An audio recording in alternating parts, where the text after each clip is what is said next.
దయచేసి యువతని తప్పుదోవ పట్టించకండి. మా గుండెలు రగిలిపోతూ ఉన్నాయి, మా గుండెలు ద్రవంగా మారుతూ ఉన్నాయి.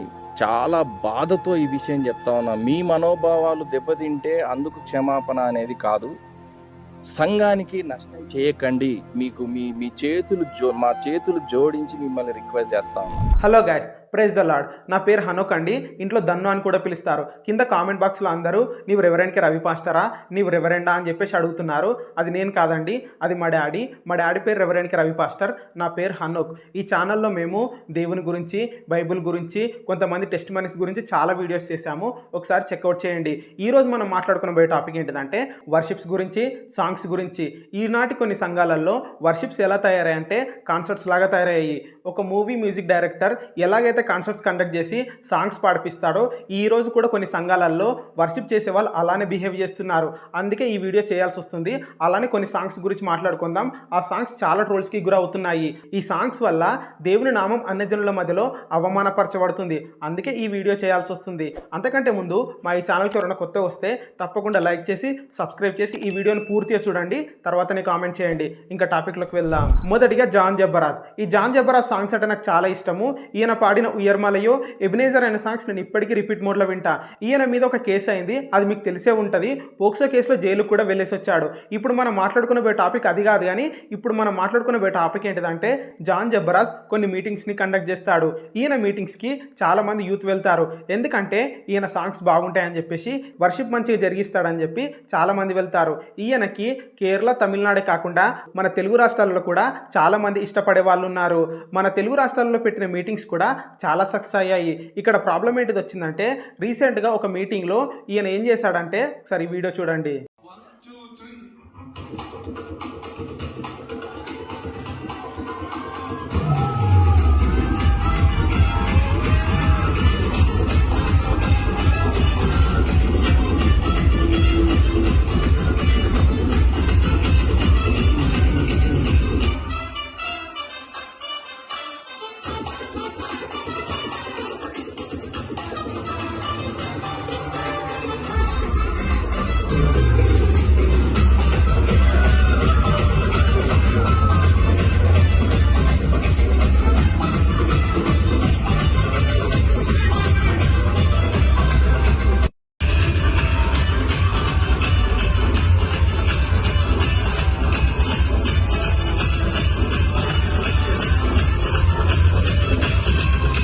ఈ వీడియో చూసి నేను ముందు ఇది పెళ్ళి అనుకున్నా, అతనేం చేస్తే నాకెందుకులే అనుకున్నా. కానీ తర్వాత అర్థమైంది ఇది ఒక ప్రాపర్ మీటింగ్ అని చెప్పేసి.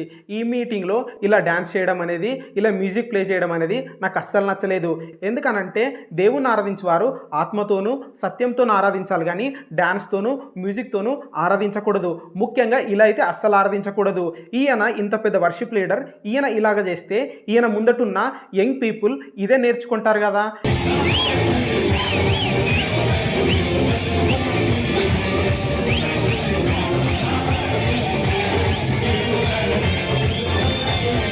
ఈయన చాలా మందిని వర్షిప్లో నడిపిస్తాడు.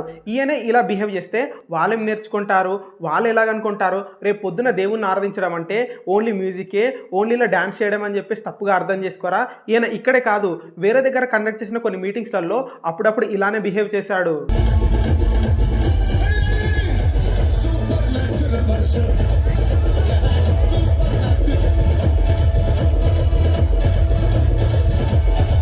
ఇప్పుడు మీరు నన్ను ఆరాధన అంటే ఏంటిది, వర్షిప్ అంటే ఏంటిది అని చెప్పేసి నన్ను అడగొచ్చు. నేను బైబిల్ని అడుగుతా. బైబిల్ ఏం చెప్తుందంటే, యోహాను సువార్త 4:24 దేవుడు ఆత్మ గనుక ఆయనను ఆరాధించేవారు ఆత్మతోనూ సత్యముతోనూ ఆరాధించాలి.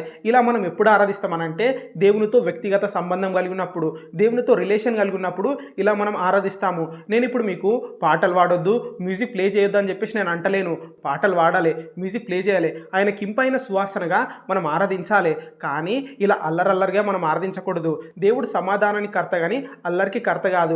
వీటినే అల్లరితో కూడిన ఆటపాటలని కూడా బైబుల్ మనకు చెప్తుంది. అందుకే దేవుని మనము అల్లరితో కాకుండా సమాధానంగా ఆత్మతో సత్యంతో దేవుని ఆరాధిద్దాం. చాలా మంది అంటారు పాత నిబంధనలో చాలా మంది డ్యాన్సులు చేశారు కదా అని చెప్పేసి. వాళ్ళు ఎప్పుడు డ్యాన్స్ చేశారు? యుద్ధానికి వెళ్ళేటప్పుడు డ్యాన్స్ చేశారు, యుద్ధంలో గెలిచి వచ్చేటప్పుడు డ్యాన్స్ చేశారు, కానీ ఇలా ఎప్పుడు పడితే అప్పుడు డ్యాన్స్ చేయలేదు. ఇంకో మాట కూడా అంటారు, అది కూడా బైబిల్లో నుంచి చూపిస్తారు. ఏంటిదనంటే దావీదు నాట్యం చేయలేదా, నాట్యం చేయలేదు అంటారు. దావీదు నాట్యం చేశాడు. ఎప్పుడు చేశాడు? ఫిలిస్తీన్ల మీద విజయం సాధించిన తర్వాత మందసాన్ని యెరూషలేముకి తీసుకొస్తున్నప్పుడు ఆనందంతో డ్యాన్స్ చేశాడు. అదొక్క సందర్భంలోనే డ్యాన్స్ చేశాడు, కానీ బైబిల్ మొత్తంలో ఇంకెప్పుడు కూడా డ్యాన్స్ చేయలేదు. ఆ డ్యాన్స్ కూడా ఎవరో చెప్తేనో ఏదో అయితేనో డ్యాన్స్ చేయలేదు. ఆయన ఆనందంతో డ్యాన్స్ చేశాడు. ఇప్పుడున్న కాలంలో ఏం జరుగుతుందంటే అక్కడున్న మ్యూజిక్ వల్ల, అక్కడున్న సౌండ్ వల్ల వచ్చే ఉద్రేకంతో డ్యాన్స్ చేస్తున్నారు, కానీ దేవుని మీద ఉన్న ప్రేమతోటి, దేవునితో కలిగి ఉన్న సంబంధంతో వచ్చే ఆనందంతో ఆరాధన చేస్తారు కదా, అలా ఆరాధన చేస్తలేరు. దేవుని మీద ఉన్న ప్రేమతో ఆరాధన చేస్తే అది నిజమైన ఆరాధన లాగా ఉంటుంది. రెండవదిగా శ్యామ్ కిషోర్ గారి అబ్బాయిలు హెనోక్ అబ్రహాం, జోసెఫ్ అబ్రహాం. వీళ్ళంటే నాకు కోపం కాదు, ద్వేషం కాదు. ఇన్ఫ్యాక్ట్ జోసెఫ్ అబ్రహాం పాడిన నీటిపైన నడిచెను అనే సాంగ్ అప్పుడప్పుడు వింటూనే ఉంటా. వీళ్ళ మీద ఈ మధ్యలో చాలా నెగిటివిటీ వచ్చింది. ఎందుకనంటే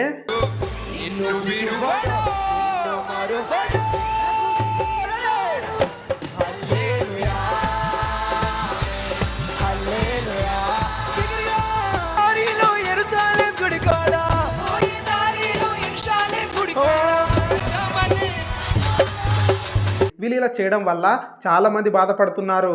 ఈ ప్లాట్ఫామ్ నుంచి, ఆర్టీఎఫ్ ప్లాట్ఫామ్ నుంచి రాజ్ ప్రకాష్ పాల్ గారికి కానీ, ఆ జాన్ జబరాజ్ గారికి కానీ, శ్యామ్ కిషోర్ గారి కుమారులకు కానీ మేము చేయాలనుకున్న రిక్వెస్ట్ ఏంటి అని అంటే, దయచేసి యువతని తప్పుదోవ పట్టించకండి. దయచేసి యువతని తప్పుదోవ పట్టించకండి. మా గుండెలు రగిలిపోతూ ఉన్నాయి, మా గుండెలు ద్రవంగా మారుతూ ఉన్నాయి. చాలా బాధతో ఈ విషయం చెప్తా ఉన్నా. మీ మనోభావాలు దెబ్బతింటే అందుకు క్షమాపణ అనేది కాదు. సంఘానికి నష్టం చేయకండి. మీకు మీ చేతులు మా చేతులు జోడించి మిమ్మల్ని రిక్వెస్ట్ చేస్తా ఉన్నా. మిమ్మల్ని గట్టిగా ఫాలో అయ్యే యవనస్తులు చాలామంది ఉన్నారు.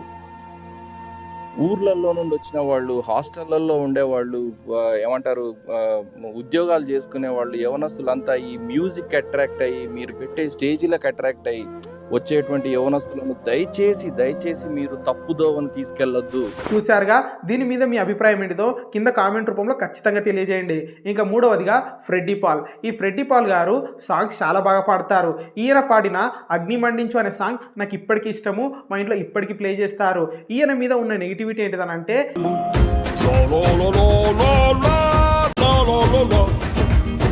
చూశారుగా, ఫ్రెడ్డీ పాల్ గారు దీనికి ముందు డిఫరెంట్ కాస్ట్యూమ్స్తో చాలా సాంగ్స్ చేశారు. అప్పుడంతా నెగిటివిటీ రాలేదు, కానీ ఇలా చేశాక ఈయన మీద చాలా నెగిటివిటీ వచ్చింది. ఈ సాంగ్ కూడా చాలా ట్రోల్స్ని ఎదుర్కొంటుంది.